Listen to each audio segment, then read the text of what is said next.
గత 40 సంవత్సరాలుగా రాజకీయాలలో మా కుటుంబం ఉంది. ఏనాడు అవినీతి అక్రమాలకు పాల్పడిన దాఖలాలు లేవు.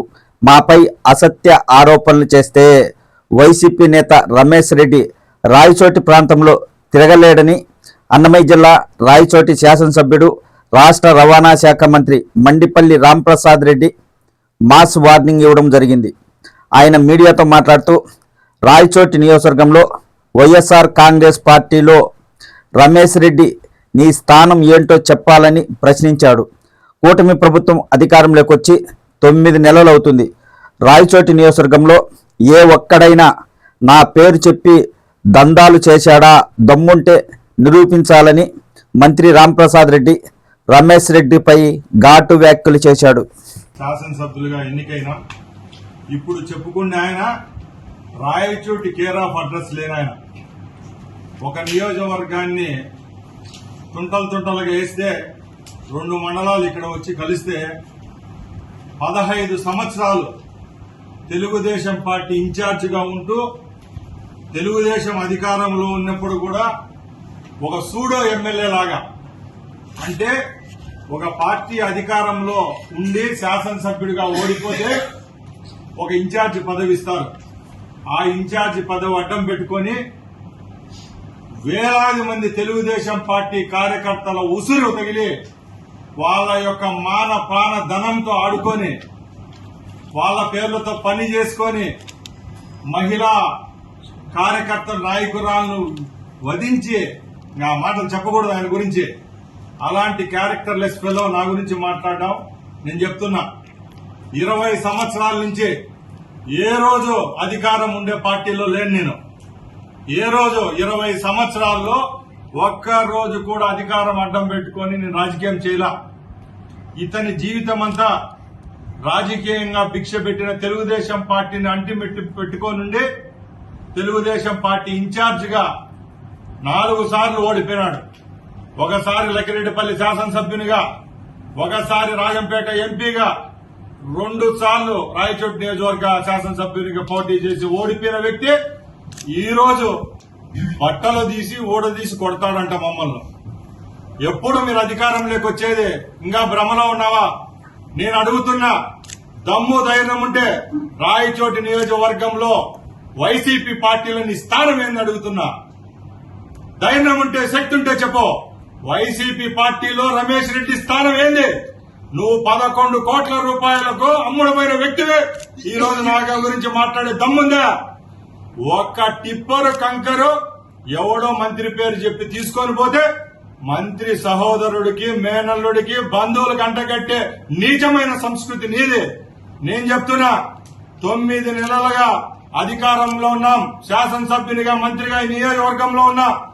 ఎక్కడైనా నా తరపున ఎవరైనా దందాలు చేశారా? నేను అడుగుతున్నా. ఈ రోజు నేను మట్టి అమ్ముకుంటా అన్నావు, ఇసుక అమ్ముకుంటున్నా అంటున్నావు, అలాగే కంకర అమ్ముకుంటున్నా అన్నావు. నీకు దమ్ము ధైర్యం ఉంటే ఈ రోజు రాయచోటి ప్రాంతంలో 11 క్రషర్లు ఉన్నాయి. నేను చెప్తున్నా, ప్రమాణం చేస్తా, వచ్చి ఎవరన్నా రాంప్రసాద్ రెడ్డి కప్పం కట్టమన్నాడేమో నువ్వు చెప్పించగలవా అని అడుగుతున్నా.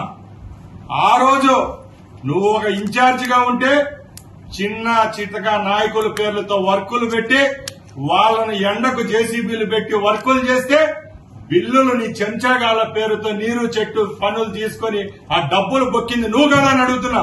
ఈ రోజుకి ఛాలెంజ్ చేస్తున్నా. గౌరవ ముఖ్యమంత్రి చంద్రబాబు నాయుడు గారు తెలుగుదేశం పార్టీ కార్యకర్తలు నష్టం పోయినారని 2014-19 మధ్యలో పనులు చేసిన వాళ్ళకి బిల్లులు వస్తామంటే ఈ రోజు ఆ రోజు నువ్వు చేసుకున్న వర్కులు కూడా ఎవరైతే తెలుగుదేశం పార్టీలో ఉన్న కార్యకర్తలను నువ్వు రాయబారాలు పంపి ఆ బిల్లు నాకు ఇవ్వండి అని అడగలేదని అడుగుతున్నా. అంతే తప్పగా మా మీద నిందలేయడం పెద్ద గొప్ప కాదు. ఈ రోజు రాయచోట్ల రౌడీజం అంటున్నావు. నేను ఒకటే చెప్తున్నా, నువ్వు 8 నెలల తర్వాత ఈ పార్టీలో ఉన్నావు, వైసీపీలో. ముందంతా నీకు రౌడీజం కనపడలేదా? ఆ రోజు నీ వీడియోలో ఎన్నికది. ఆ రోజు నువ్వేం చెప్పావు? జగన్ గురించి ఏం చెప్పావు? ఇక్కడ స్థానిక శాసన సభ్యుని గురించి ఏం చెప్పావు? ఆ రోజు ఒకటి, ఈ రోజు ఒక నీతి అని నేను అడుగుతున్నా.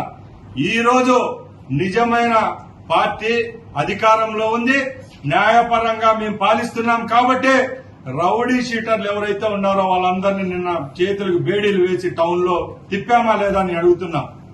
ముఖ్యంగా మేము ఒకటే చెప్తున్నాం, ఈ రోజు నువ్వు ప్రెస్ మీట్లు పెట్టినప్పుడు నిన్న మొన్న నీ పక్కన కూర్చున్న రౌడీ షీటర్లు కాదని మేము అడుగుతున్నాం. అంతే తప్పక మా గురించి ఏమన్నా మాట్లాడితే, మా కుటుంబం గురించి ఎక్కడన్నా మాట్లాడితే సహించే ప్రసక్తే లేదని తెలియజేసుకుంటున్నాం. ఒకటే చెప్తున్నా, ఏదైనా నీకుంటే న్యాయపరంగా మా పైన చర్యలు తీసుకో. అంతే తప్పక నువ్వు ప్రెస్ మీట్ రాత్రి 12కు పొద్దున్నే 10 గంటలకు ప్రెస్ మీట్ పెట్టి మా గురించి కామెంట్ చేస్తే రాయచుట్లు తిరగలేవని చెప్తున్నా. ఎందుకంటే ఈ రోజు నా మీద 2 అభియోగాలు పెట్టాడు ఆయన. 12 కోట్ల రూపాయలు ఆయన క్రషర్ మీద ఫైన్ వేయించాడంట మంత్రి పెత్తనం ఎంతవరకు ఉంటుందండి? ఒక 2 లక్షలో 3 లక్షలో 4 లక్షలో ఫైన్ వేయించే శక్తి ఉంటుంది. నేను మైన్స్ మినిస్టర్ కాదు. నువ్వు గత 10 సంవత్సరాలు ఎప్పటి నుంచి అయితే క్రషర్ పెట్టావో అక్రమంగా మైనింగ్ చేస్తే ఈ రోజు రాష్ట్రంలో అలాంటి వాళ్ళందరినీ తాటి తీసేదానికి ఎన్ఫోర్స్మెంట్ ఒకటి పెడితే గవర్నమెంట్ ఆ ఎన్ఫోర్స్మెంట్ వాళ్ళు నీ మీద 12 కోట్ల ఫైన్ రాస్తే అక్కసుతో అది నేను వేయించినానని ఈరోజు చెప్పుకుంటున్నావు. అలాగే ఇతను చెప్తున్నది ఒక అబద్ధం చెప్తున్నాడు. ఏదైతే వర్క్ ఆయనకు వచ్చింది అక్కడ కంకర తోలితే మా మనుషులు ఎత్తుకొని పోయినారని చెప్తున్నారు. ఒకసారి గమనించండి, మీ అందరికీ ఈ పేపర్ కూడా ఇచ్చా. గత వారం రోజుల ముందు NHE ఎవరైతే ఉంటారో ఆయన వీళ్ళకి లెటర్ ఇచ్చారు. మీకు ఈ వర్క్ అలాట్ కాలేదు, ఈ వర్క్ అలాట్ అయింది సురేష్ కుమార్ రెడ్డి అని చెప్పి నెల్లూరు వాసి ఆయన. చెప్తున్నానండి, రమేష్ రెడ్డి గారు ఆకట్టు ఒక ప్రభుత్వంలో ఒక పార్టీలో ఉండి ఇంకోరితో లాలు చూపడి బతికిన బతుకు మాకు అవసరం లేదండి. గత 5 సంవత్సరాల్లో ముందు నేను చెప్పిన విధంగానే 2,50,000 ఓటర్లున్న రాయచోటి నియోజకవర్గంలో సుమారు 70,000 నుంచి 80,000 సభ్యత్వాలుండే టీడీపీకి ఒక ఇన్ఛార్జిగా 5 సంవత్సరాలుంటే ఆయన ఇక్కడున్న కార్యకర్తలు అప్పుడు వైసీపీ ప్రభుత్వంలో వాళ్ళ దాష్టికానికి బలవుతా ఉంటే ఈయన క్రషర్లు కాపాడుకోను ఇక్కడ హాట్ మిక్స్ ప్లాంట్ పెట్టుకుని ఈ చుట్టుపక్కల ఉండే ఏరియాలో వర్కులు వేసుకునేదానికి, అలాగే ఈయనను కాపాడుకునేదానికి ఆ రోజు తెలుగుదేశం పార్టీ కార్యకర్తను బలి చేసింది నిజమా కాదా అని అడుగుతున్నా. నువ్వు చేసిన తప్పుకు నీకు తెలుగుదేశం పార్టీ టికెట్ ఇవ్వలేదు. ఆ దానికి కూడా 30 రోజులు చంద్రబాబు నాయుడు గారితో మాతో రాయబారాలు నడిపి చివరి క్షణంలో 11 కోట్ల రూపాయలకు అమ్ముడుపోయిన వ్యక్తివి నువ్వు. అంతే తప్పక ఈ రోజు నువ్వు మా గురించి మాట్లాడే హక్కు లేదు.